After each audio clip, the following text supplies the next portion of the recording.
இப்போ இன்னைக்கு second question பார்க்கலாம். எஃபெக்டிவ் நியூக்ளியர் சார்ஜ் கால்குலேஷனில் ஆல்ரெடி நம்ம பொட்டாசியத்துக்கு லாஸ்ட் கிளாஸில் பார்த்தோம். இப்போ அடுத்து பார்க்கலாம். Calculate the effective nuclear charge experienced by the last electron in atom whose configuration அவங்க கொடுத்துட்டாங்க, எலக்ட்ரானிக் கான்ஃபிகரேஷனே கொடுத்துட்டாங்க. ஸோ அதில் இருக்கக்கூடிய லாஸ்ட் எலக்ட்ரானுடைய எஃபெக்டிவ் நியூக்ளியர் சார்ஜை கண்டுபிடிக்கணுமா? சரி, இப்போ ஃபர்ஸ்ட் என்ன செய்கிறீங்க அப்படின்னா ரீஅரேஞ்ச் பண்ணிக்கோங்க. 1s2 2s2 தனியாக எழுதிட்டேன், 3s3 தனியாக எழுதிட்டேன். இப்போ லாஸ்ட் எலக்ட்ரான்ல எதில் இருக்குது? 3pல இருக்கக்கூடியது லாஸ்ட் எலக்ட்ரான் இல்லைங்களா? ஸோ அப்போது இந்த ஷெல்லை எப்படி சொல்லுவோம்? nth ஷெல் அப்படின்னு சொல்லுவோம். ஸோ இவங்க என்ன சொல்லுவீங்க? n-1 சொல்லுவீங்க. அதுக்கப்புறம் இருக்கிறத n-2 அப்படின்னு சொல்லணும். சரி, இப்போது இந்த nth ஷெல்ல இருக்க லாஸ்ட் எலக்ட்ரானை விட்டுருங்க. அப்போது ஒரு எலக்ட்ரானை விட்டுருங்க. ஓகேவா? அதோட எஃபெக்டிவ் நியூக்ளியர் சார்ஜ் தான் நம்ம கண்டுபிடிக்கணும். ஓகேவா? லாஸ்ட் எலக்ட்ரானுடைய எஃபெக்டிவ் நியூக்ளியர் சார்ஜை நம்ம கண்டுபிடிக்கணும். ஸோ அப்போ டோட்டலாக பார்த்தீங்க அப்படின்னா 7 எலக்ட்ரான் இருக்கா, அதில் ஒரு எலக்ட்ரானை விட்டுட்டு ரிமைனிங் எழுதுங்க. ஓகே, இப்போது ஃபார்முலா என்ன? Z = Z - S. இசட்டுங்கிறது என்னத்தை குறிக்கிறது? Atomic number. ஸோ இப்போ டோட்டலாக ஆட் பண்ணி பாருங்கள்.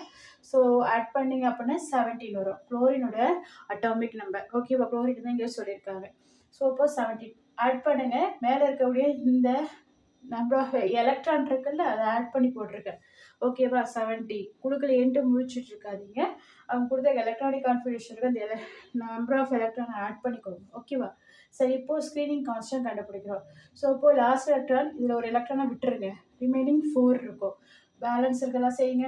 எப்படி பண்ணோம்? 6 இன்ட்டு இப்போது இதில் ஒரு எலக்ட்ரானை விட்டுட்டேன். லாஸ்ட் எலக்ட்ரான் கண்டுபிடிக்கிறத விட்டுருணும். அப்போ 4 + 2 6 ஓகேவா? இன்ட்டு nth ஷெல்லோட வேல்யூ என்ன? 0.35 ப்ளஸ் அதுக்கப்புறம் n-1 n-10 இதில் எத்தனை எலக்ட்ரான்? 8. இதோடைய வேல்யூ n-1 வேல்யூ 0.85 ப்ளஸ் அடுத்தது 1s2. ஓகேவா? ஸோ அப்போ இந்த 1s2 பார்த்தீங்க அப்படின்னா அது இன்னர் ஷெல்.